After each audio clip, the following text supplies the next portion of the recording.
আমাকে যখন এক এক দিন কারাগার থেকে কোর্টের চত্বরে নিয়ে যাওয়া হতো, এক একটা দিনের কথা বলছি, কারাগার থেকে যখন কোর্টে নিয়ে যাওয়া হতো, নারায়ণগঞ্জের কোর্টে, একটা কোরবানির সময় একটা পশুকে যেখানে বাধা হয় সেখান থেকে ধরে নিয়ে যখন জবাই করার জন্য নিয়ে যাওয়া হয়, পশুটা উপলব্ধি করতে পারে যদি যে আমাকে জবাই করতে নিয়ে যাওয়া হচ্ছে, সেই পশুটার যে উপলব্ধি হবে, খোদার কসম খেয়ে বলে আমি একজন হাসাস মানব প্রাণী, একটা পশুর মতো অবলা কোনো অচেতন কোনো অবচেতন কোন প্রাণী তো আমি নই, আমি তো মানুষ একজন। প্রতিটা কোর্টের ডেটে মনে হতো যে আমাকে আমার ঘর থেকে আমার মাসবাহের দিকে নিয়ে যাওয়া হচ্ছে, চূড়ান্ত অপমান আমাকে করা হতো, চূড়ান্ত লাঞ্ছিত আমাকে করা হতো, যার চেয়ে বেশি লাঞ্ছনা এবং অপমান আর হতে পারে না। হযরত আয়েশা সিদ্দিকা রাদিয়াল্লাহু তাআলা আনহা ইফকের ঘটনায় 1 মাস যেই কষ্ট বহন করেছেন, আমি সেই কষ্ট 3 বছর বহন করেছি।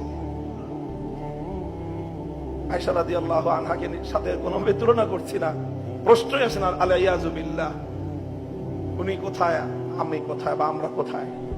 কিন্তু কথা হলো যে এই যুগের একজন সাধারণ ইমানদার হিসেবে আম্মা জান আয়েশা সিদ্দিকা রাদিয়াল্লাহু তাআলা আনহার মাকামের তুলনায় যত ব্যবধান, পরীক্ষা, ইবতিলা এবং ষড়যন্ত্র, আব্দুল্লাহ ইবনে উবাই ইবনে সালুলদের নেতৃত্বে পরিচালিত ষড়যন্ত্র, এটা এই যুগের জন্য সেই পর্যায়েরই ছিল। সেই পর্যায়ে আয়েশা সিদ্দিকা রাদিয়াল্লাহু আনহাকে আক্রান্ত করে নবী মুহাম্মদুর রাসূলুল্লাহ সাল্লাল্লাহু আলাইহি ওয়াসাল্লামকে ঘায়েল করার চেষ্টা করা হয়েছিল। এই যুগে আমার সৌভাগ্য, এটা আমি বলবো যে আমাকে কেন্দ্র করে আলেম সমাজকে কলঙ্কিত করার চেষ্টা করা হয়েছিল।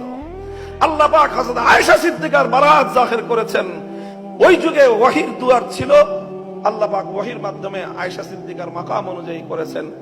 এই যুগে আমার মতো একজন নাকিসুল ঈমান ওয়াল আমল ব্যক্তির জন্য আল্লাহ পাক যতটুকু করেছেন, আমি মনে করি এটা আমার অবস্থান থেকে আল্লাহর অনেক বড় রহমত এবং নিয়ামত ছিল। এত সহজ মনে করেন না। আমরা এগুলো বুঝে বুঝে এই সমস্ত পরিস্থিতির সম্মুখীন হয়েছি। যারা মনে করেন যে শুধু আবেগে কথা বলি, মাপ চাই আপনাদের কাছে।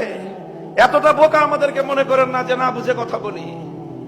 যখন কথা বলি, যখন ভাস্কর্যের বিরুদ্ধে কথা বলেছি, বুঝেই বলেছিলাম, পরিণাম জানতাম এই ভাস্কর্যের বিরুদ্ধে কথা বললে কি পরিণাম আমার হতে পারে। আমার মতো অনেকেই ভাস্কর্যের বিরুদ্ধে 2টা কথা বলার পরে হুমকিতে তারা সবাই নীরব হয়ে গিয়েছিল। ইতিহাস পড়ে দেখেন 2021 সালের, খুঁজে দেখেন, আমরা নীরব হই নাই। হ্যাঁ হ্যাঁ, একেবারে মানে একই ধারায় কথা বলে গেছি তা না, কিন্তু কথা ফিরিয়ে নেই নাই, কথা প্রত্যাহার করি নাই। বলেছি, চূড়ান্ত ভাবেও বলেছি, আল্লাহ আমাদেরকে সক্ষমতা দিলে সর্বপ্রথম মুহূর্তেই সকল ভাস্কর্য ভেঙ্গে গুড়িয়ে দিব। সাংবাদিক সম্মেলন করে 2021 সালে আমি ঘোষণা দিয়েছি। এগুলোরই পরিণাম ছিল। আর আপনারা তখন মজা লুটেছেন, এখনো মজা লুটেন। মনে রাখবেন, আয়েশা রাদিয়াল্লাহু আনহার ওই ঘটনাকে কেন্দ্র করে উম্মতের এক দল এখনো পর্যন্ত তারা মজা লুটে, তাদেরকে শিয়া বলা হয়।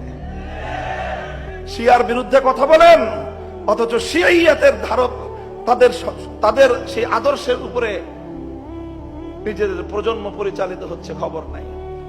আল্লাহ পাক হেফাজত করেন। আমি